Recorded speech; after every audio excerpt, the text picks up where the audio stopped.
Hello, hi, happy Saturday. Welcome to my kitchen again. I'm Chef Day, creator of the Vegan Chef School. See? Just in case you didn't know where you were, now you do. So thank you for joining me. It's a really lovely day here. Finally spring has sprung and we're all really grateful, especially like this year. I was just saying to Jeff earlier, it kind of feels like over the last couple of months I've been living in this hermetically sealed box and haven't really been out because the weather hasn't been very good, and haven't had the windows open or anything like that, because it's just been so cold. So today I've been able to have the windows open and hear the bird song as well, which is absolutely amazing. Really lovely. The cats are really enjoying the nice weather as well, so I hope that you guys are too. So we've got Colleen, quick off the bat. Good morning from New Jersey, US. Good morning. Doug, it says afternoon. Jeff is of course here, and in the next room he's going to be the cookie taster today, of course. Lynn says, need a cookie to wake me up. Yes, they're very good for breakfast. Very good for breakfast. And Heather, who looks like one of the Beatles. She said, cool Cookie Monster. Justine is here. They are, hey, gonna have to watch later. My headphones have died. Oh, that's annoying. That's very annoying. Paul is here. Good morning from Galway, city on the west coast of Ireland. I look forward to visiting you one day because I've never been to Ireland, and I hear that it's absolutely beautiful and it's just literally like over the road. So one day, definitely. Elizabeth is here and says good morning. Denise is here. Greetings and good morning, Chef Day and everyone. Oh, and Jules is here. It says sunny vibes. Hello to all. Yes, very sunny vibes. And Ellen is joining us from Florida. So for any of you guys who aren't familiar with the UK, which is where I am, as soon as there's a little bit of nice weather, we're like, right, take all our clothes off, get out in the sunshine, even if it's like a little bit nippy. We've just been without it for such a long time. There's been a lot of really cold weather. Just a couple of weeks ago, we had a really chilly snap. So really happy that there's a lot of sunshine, which also means great food photography. So we've been doing a lot of that this week, and this week I launched my Nutrition for Chefs course. So it's something that's been in the pipeline for some time, because so many chefs nowadays need a bit of nutrition knowledge. They don't need to be a nutritionist, but they need a bit of nutrition knowledge. Or people who are just home cooks also want to know that they're eating the right thing, they're meal planning in the right way. And so I'm developing a course with Rohini, who is a nutritionist and is a member of Plant-Based Health Professionals UK. That's quite a mouthful. But there is a similar organisation in America, which Dr. Neil Barnard, a few of you will probably know Dr. Neil Barnard, he heads up the one in the States, and now we have our UK version, which is Plant-Based Health Professionals UK. So do check them out. You can join them even if you're not a plant-based health professional, even if you're not a doctor or a nurse or anything like that. You can still join them, and I think it's like £20 a year or something like that. And you get access to their webinars and all of that jazz. And so Plant-Based Health Professionals UK, they do a vegan nutrition course with Winchester University, and quite a few of my students were interested in it. I was interested in it, but actually it's really quite sciencey. And so we were thinking well, what can I do to kind of have something that's kind of somewhere in between. So the course will be half nutrition knowledge from Rohini. She's the specialist in this. I'm not going to comment on nutrition at all because I'm not qualified, but I will be able to teach people how do you take that knowledge and make it into a recipe, a menu, a meal plan, that type of thing. So I'm really excited about that. That's really great news. Okay, so, Gloria's here. Gloria says sunny lizard morning. And by the way, for any of you guys who don't know, that's because Gloria lives down by the lizard in Cornwall. So she doesn't have a pet lizard or anything like that, just in case that's what you might be thinking. Paul says, I've doubled all the ingredients we'll be baking. I like cookies. Clearly you do. So, right, with this cookie recipe, it probably makes around between 10 and 16 cookies. So Paul will be making between 20 and 32 cookies, which is amazing. And the difference comes because it depends on like how thin or thick they are. So let's go over to a picture of the cookies. There we go. Okay, so with these ones, I did make them quite chunky. So I got less out of the batter, but it's completely up to you whether you want to make them quite thick or if you want to make them a bit thinner. Okay. Anybody who's cooking along, please do set your oven to 180 degrees Celsius, which is 360 degrees Fahrenheit, or gas mark 4. So that's 180 degrees Celsius, 360 degrees Fahrenheit, gas mark 4. Right, okay. Okay. Let me just see if we've got any more comments before we get started. Paul is counting for us. Thank you, thank you, thank you.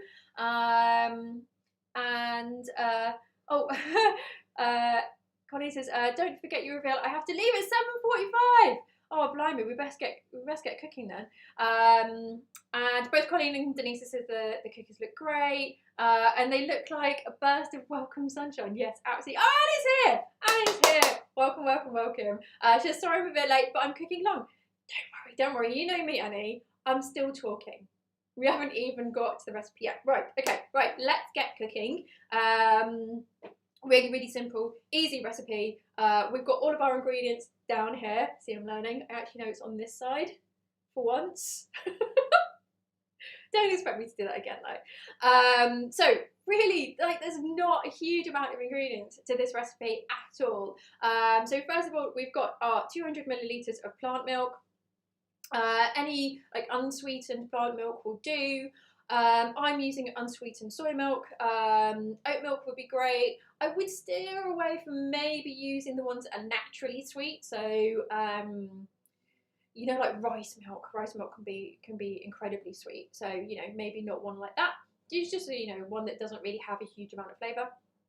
And then we're going to use a pinch of saffron. Well, I'm going to use a pinch of saffron, but I wanted to give you guys the option of using either saffron or cinnamon, because this might seem a bit kind of like out there for some people, or you might not be able to get hold of it. It is an expensive ingredient. I think maybe it's top 3 most expensive ingredients, like spices and that type of thing. The most expensive is vanilla, but that's per weight. But yeah, saffron, this is a really, really great thing to pick up. So say, for example, if you go to India, you can get like little boxes of it that are just absolutely jam-packed, just for a few quid. So, you know, when I've been to India, I always pick some up because it lasts a really, really long time. But we're just going to use a pinch of this, just a really, really small amount. And it gives the cookies a really fabulous and alternative flavour as well, something that we're not really used to. But you can use cinnamon if you prefer. That's absolutely fine. Paul said, can you use cashew milk? Yes, absolutely. Absolutely you can.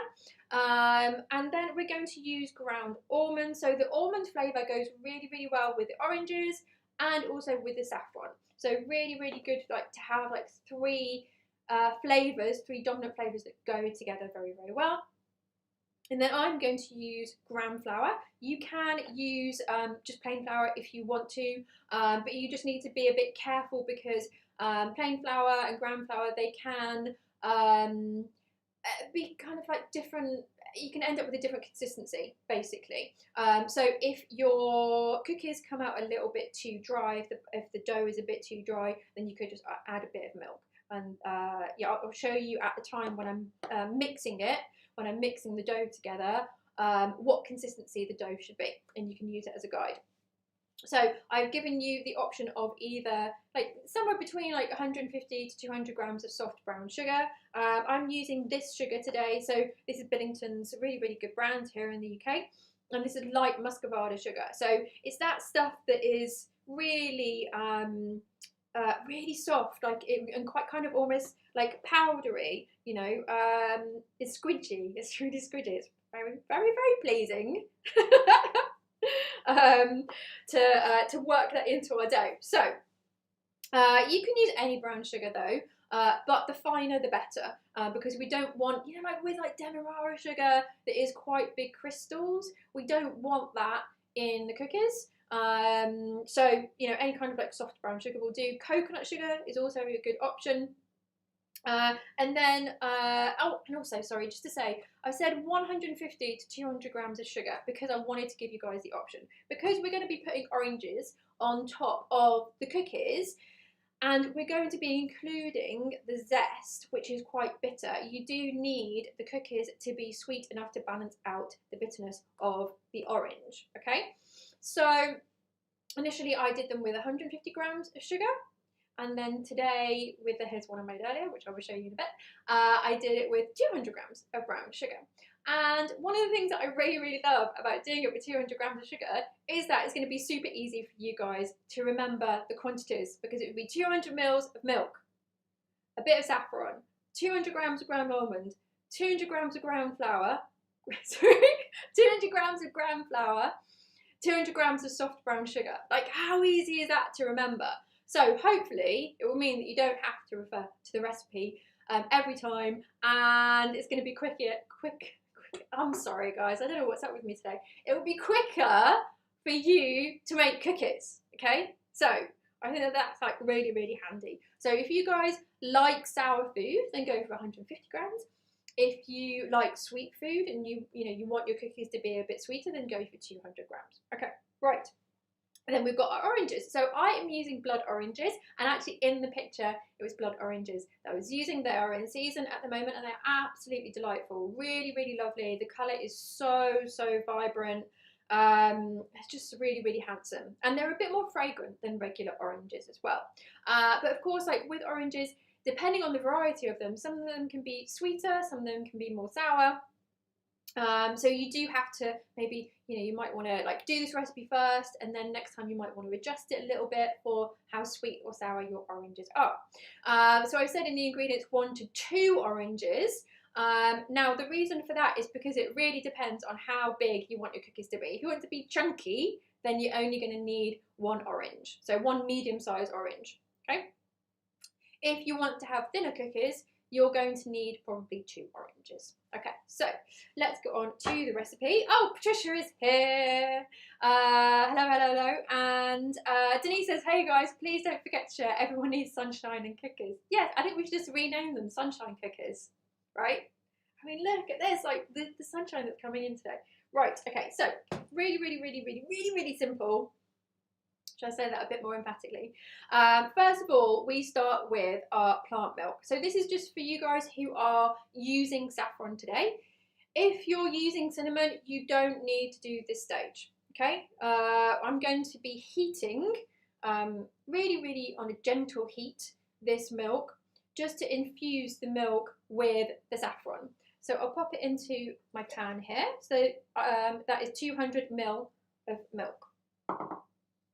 And I'll put it on a low heat. There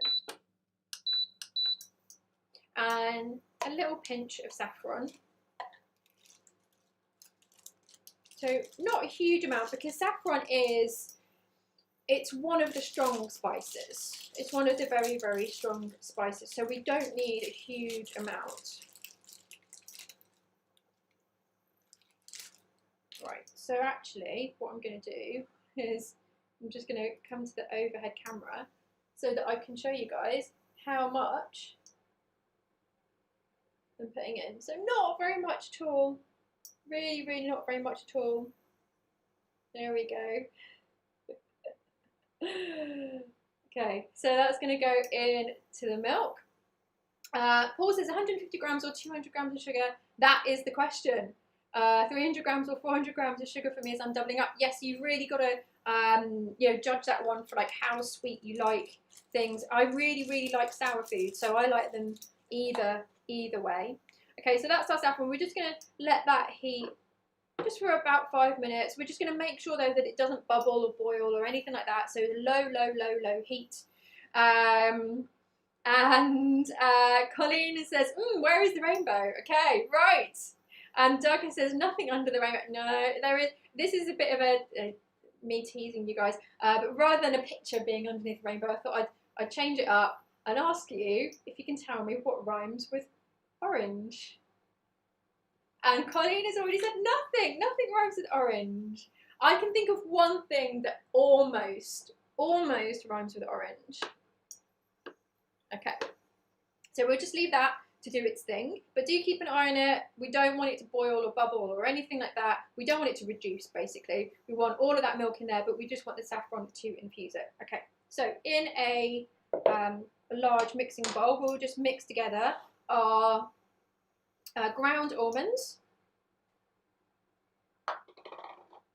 our gram flour, there we go, and our soft brown sugar.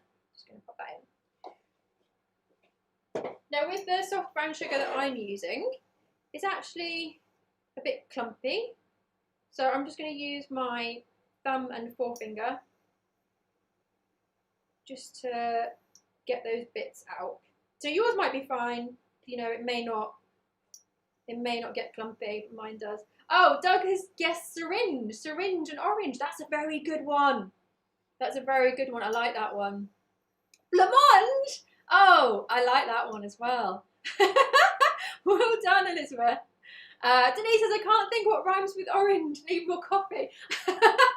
I know it's really early where you guys are, isn't it? Really, really early. Okay, any more guesses? What? Anything else that rhymes with orange?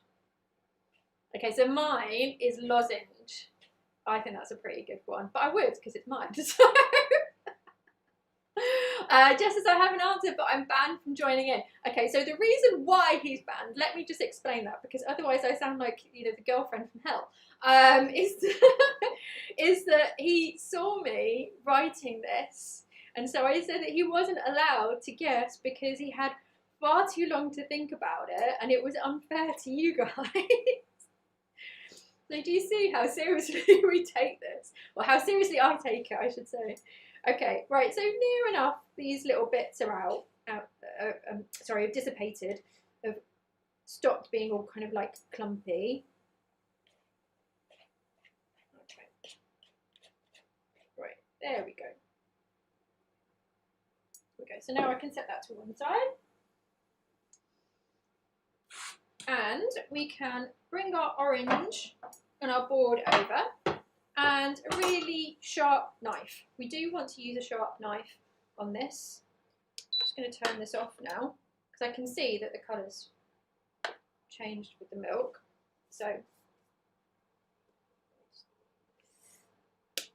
yeah, there we go. There we go. Okay, so as I was saying, really, really nice sharp knife. I sharpened this before the show because orange skin is really very, very tough, and we want to get these slices as thin as we can. Okay, so as I mentioned earlier, the skin is very, very bitter, and so the more the thicker the orange slices, the more bitter the cookies will be.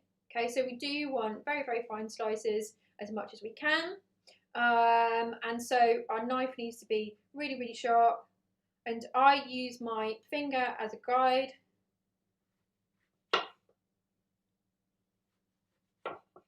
Here we go, and you guys will be able to see this absolutely beautiful, beautiful colour.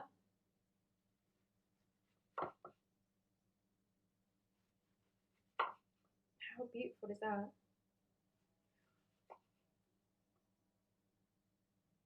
Oh, I can hear people mowing their lawns, which is lovely. It's such a that sound is such a summer memory. And I am just being really quite careful and quite slow. We don't have to be quick with this at all, guys. It's more important that your fingers are safe. Okay, there we go. We've got our orange slices. Heather says, Google says porridge. What? Colleen says sporange. It's an old botanical term for sporangia. I would like to believe that you didn't just Google that, Colleen, and that is actually just in your head. Please tell me it is. Doug says, I guess you could have an orange lozenge in a syringe. Not sure about blancmange though. Okay, right. Now our beautiful, beautiful orange is cut up. So we can bring our bowl back over and add our milk. There we go. And mix it in with a spoon, because that milk is going to be hot, guys, and we don't want you burning yourself.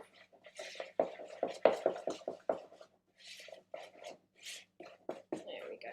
Okay. And this is quite liquidy at the moment. It's quite... Actually, let's come to a side shot so you can actually see this properly. So it's quite, yeah, liquidy, like cake batter at the moment. So I'm just going to let it firm up for just a couple of minutes. And depending on the flour you use, guys, it may be a different consistency. So I'm using gram flour today. I did also use some fava bean flour with the same recipe the other day, and it made a bit of a firmer batter. And so when I had the firmer batter, I actually moulded those cookies with my hands, but the mixture was still quite sticky. So I wet my hands first, and then I made the shapes, put them onto a tray, and kept wetting my hands. So there is that method, but this is actually like a kind of like droppable consistency. So I'm just going to get a couple of spoons to help me with this. Okay, so we've got our oranges at the ready, and just, sorry, I should have said this earlier, guys, is that I'm actually doing a half recipe today, because oh my gosh, when I do like the sweet stuff as well, we just end up with a freezer full of, like, you know, we've still got like a whole chocolate mousse cake in there from Valentine's show. You know, we've even got like some things from the students' Christmas recipes in there as well. I think we've got chocolate Christmas pudding ice cream. The recipe that was created by Penny, one of my students. We've still got some of that left, which is absolutely delicious, by the way. So, you know, Christmas pudding ice cream, not just for Christmas. Okay, so it's thickened up slightly. There we go. It's a little bit less liquidy. There we go. I'm totally forgetting my words at the moment, so it's a good start, isn't it? Let's come back over to the overhead camera. Oh, Doug said, knock knock, who's there? Banana. Repeat several times, then knock knock, who's there? Orange, orange, who? Orange. You glad it's not another banana? That's brilliant. Thanks for that, Doug. Right, okay, so let's bring our baking tray over, and we can start making our cookies. So yes, as I was saying, this is a half recipe, so you guys are going to be able to make way more cookies than I am making. So I get a spoonful, just pop it onto the baking tray. Okay, so people who are cooking along at home, I hope that you are getting on okay, and that you have set your ovens. There we go. So because we'll be placing the orange slices on top, the cookies will need to be like slightly different sizes, because we've got the orange from the middle, and then we've got, say, like this orange piece, and these are kind of like slightly different sizes. Okay, so we take our orange slice, and then we can just pop it onto our cookie, and we can press down. There we go. We'll do it with this one. So these are slightly smaller ones. There we go. And need another smaller one. And just press down. So the thing that I really, really love about these cookies is that they go crispy around the outside, and then the inside is still a little bit soft. So we get these like two different textures in the cookies, which I really, really like. They will stay crisp for a couple of days, but no longer than that, because as you will see, there is no oil in this recipe.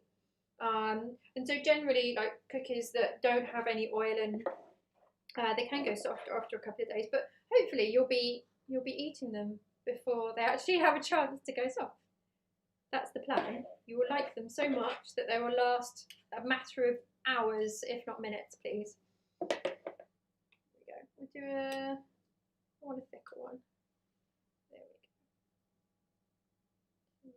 Just take that bit out. Okay. Jeff said, more sweet stuff here than even Hansel and Gretel could handle. Yep, definitely. That is us. That is us. It's the house that's made out of vegan treats.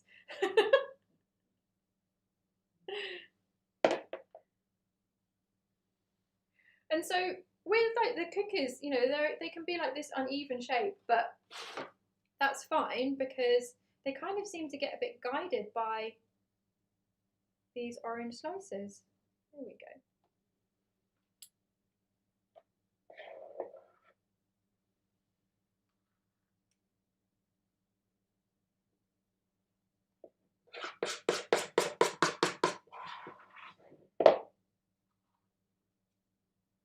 Almost there, guys. And these shouldn't spread, so don't worry about the cookies being quite close to each other. It doesn't really matter.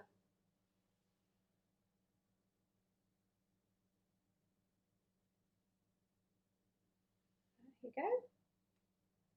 And last one, let's do it with this one just because the colour's so lovely of this piece. That's the great thing about blood orange is that we get these like different colours throughout. So we get quite a kind of yellowy orange through to this like really stark bright red. Okay. So now I'm going to pop these into the oven for about 30 minutes. About 30 minutes. Here we go, guys. But of course, it does depend, the cooking time does depend on how thick your cookies are. So if they're really quite thick, then you might just need to cook them for a little bit longer, but check them after about half an hour, something like that. So I'll just pop these into the oven.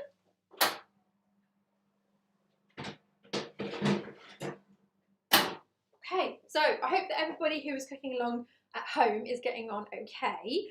Now the fantastic thing about this recipe is that we can use any citrus for this recipe. So you could use lemons, limes, grapefruit, bergamot, that would be great.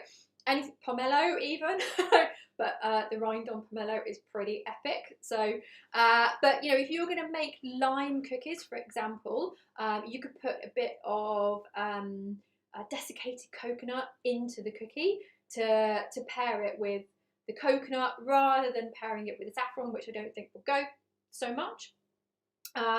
So lime and coconut would be absolutely lovely. Lemon, now what would the lemon go with? Now lemon would be really nice with juniper berries, so crushed up juniper berries in the actual batter.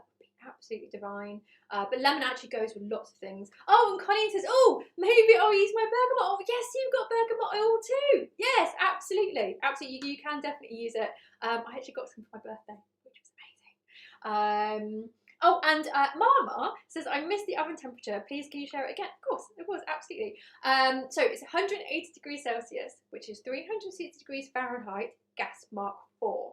So 180 degrees Celsius, 360 degrees Fahrenheit, gas mark 4. I swear, like, the more that I'm like not seeing people, the more I'm not really so used to talking. like doing this on a Saturday is like the most talking that I do at one time ever at the moment. So I mean, of course I talk to Jeff, but I'm not so kind of like dominating the conversation here. Okay, so oh, Doug said make sure the oven door is secure after you toast tested. Yes, absolutely. Paul says this is the 162nd 12 noon Facebook Live, and I've just opened the package with the surprise prize. that was posted to me. And the prize is vegan tropic soap and tropic bamboo face cloth. That's lovely. That's like well done. Well, it's always lovely to win something, isn't it? Oh, and Mama says thank you. I can't wait to make these. Well, let me know how you get on. So we do have a community hub where everyone like posts their pictures of the cookies that they've made, and it's particularly lovely for me if you can share a selfie of you with the food that you've made. That's always really, really lovely. Okay, so I'm not going to make you guys wait for half an hour whilst we wait for the cookies to make, because here is 1, 6 I made earlier. Now, we have eaten some, so yeah, sorry about that, we just couldn't wait. I absolutely couldn't wait. Let me bring you guys to the overhead camera and we'll get a close-up so that you can see how they turn out. How beautiful are they? Really, really beautiful. And that's the thing, like with blood orange, you can see that we get these like different shades, which is very, very handsome. Really, really pretty. Really, really pretty. Oh, Eva said, what is the baking time? 30 minutes. It's 30 minutes, babe. But it does depend on how thick your cookies are. So these are quite thin, and they took half an hour to cook. But if they're quite thick, then they might just need like another 5 minutes or something like that. But you can check.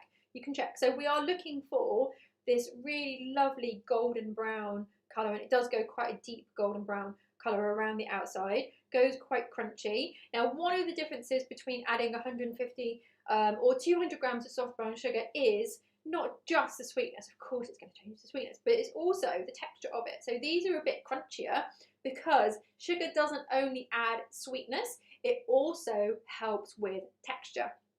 And if you've ever taken a cookie recipe and tried to swap out the sugar for syrup, for example, you will probably have found that that the cookie is actually quite soft. So the sugar does have 2 effects. In fact, it has 3 because it also helps with browning.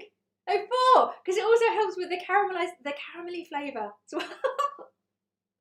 So these are extra crunchy, which is very, very lovely. Oh, Linda says hi. Very late. We'll have to catch up. Looks good. I really, really do hope that you make these, Linda. So Linda is one of my chef students, and I did actually also share with my chef students my whole thought process of making not only this recipe with blood oranges, but also an orange and asparagus savoury tart, which was really, really, really lovely. Okay, so let me just see if we've got any comments. Denise says taste test. I will. I just got to like actually stop talking first. So Glory says very tempting, and Heather shares an emoticon of drooling. Patricia says beautiful. Oh, Arouge is here. Arouge says how many days can you store them? So I would say about 2. And the reason why is because they don't have any oil in them. So after about a couple of days, they do start to go soft. So, Paul, you have a lot of cookies to eat over the next couple of days. I haven't tried freezing them though. They may freeze well, so you know you could always try that if you do have a glut of them. Let me see if we've got any more comments. Oh, Eva says really attractive looking treat. Yeah, absolutely. So the reason why I decided that with both this recipe and the asparagus tart recipe, you know, I used just slices of the blood orange was because, well, they're so damn handsome. Like, why do you want to just like squeeze the juice out or use some of the zest, you know, because you won't actually get to see how handsome they are. So I decided, you know, to develop recipes where you could really, really see the fruit. And in the school, we call it make it the star of the show. And I definitely think that oranges, whether you use like blood oranges or regular oranges, are definitely the star of this show. Okay, so, oh, Jeff, thank you for pointing that out. He says, can we use any other fruit than orange? Yes, absolutely, absolutely. So I think lime would be divine. It's rhymed. How brilliant is that? I should do a whole show where I'm rhyming throughout the whole thing. Yeah, lime, maybe with coconut. So I wouldn't do lime with saffron. I'd swap out that flavouring. I would maybe add some desiccated coconut instead. But remember, that's a dry ingredient, so maybe take out some of the ground almonds, like 20 grams or something like that. Substitute it with the desiccated coconut, lime and coconut, really good flavour combination. Lemon would also be delicious. There are loads of different flavours that go with lemon as well, because it is quite nice to have these like 2 flavours going on in there rather than just the citrus. Grapefruit would also be amazing because you'd have really big cookers, really big cookers. So there's lots of different options there. Any citrus is fine. Bergamot would be fantastic, absolutely fantastic, but they are difficult to get hold of, at least in the UK they are anyway. Okay, right. So let me just see if we've got any. Yes, Jules says, Chef Day, would you normally always test freezing new recipes to see if it works, or are some things quite obvious? Yes, some things are quite obvious. Some things I know, like just from having cooked something similar and frozen it. Because of what I do with my job, quite often we end up with quite a lot of, so say for example, we had quite a few Yorkshire puddings because I was like tweaking the recipe. So we ended up with like 20 Yorkshire puddings, and I was like, I'm not really sure whether they freeze very well, but we can't eat all of them, not going to throw them away, so let's just try it out. It worked very well. I mean, most veggie things will freeze quite well. I think the only things that don't freeze well is say like raw potato goes grey. But there isn't much else. There isn't much else that doesn't freeze very well. And it's always like a great kind of like life hack to figure out if some of the glut of the food that you've made, if it freezes well, because it just means that you're going to have a really easy dinner one night that's going to be homemade food, but you're literally just going to have to whack it in the oven, which is just always fantastic. Okay, so I'm going to shut up and eat, otherwise Denise will be telling me off.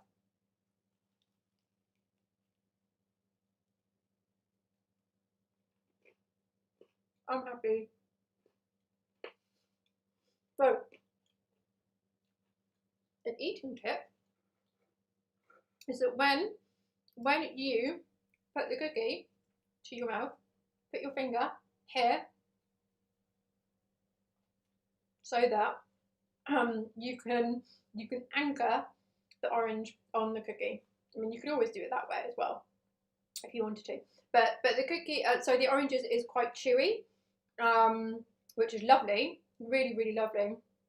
But if you don't kind of like hold it down like this, then the orange will just come off in that first bite. So there we go, guys. That was really delicious. The almond flavour actually comes through very well. And you know, those 3 flavours, the almond, the saffron, and the orange, work really well together. Okay, Patricia says, just wondering if I can swap almond, ground almond for oat flour to make a nut-free version for them to take to school. Yeah, absolutely. And that's a very good swap. And that's something that I do quite a lot, because the oats that I buy, I actually buy them from Hodmedods, and Hodmedods grow them in this country, and then they're milled in this country and packaged in this country and then sent to me in this country, which is absolutely phenomenal.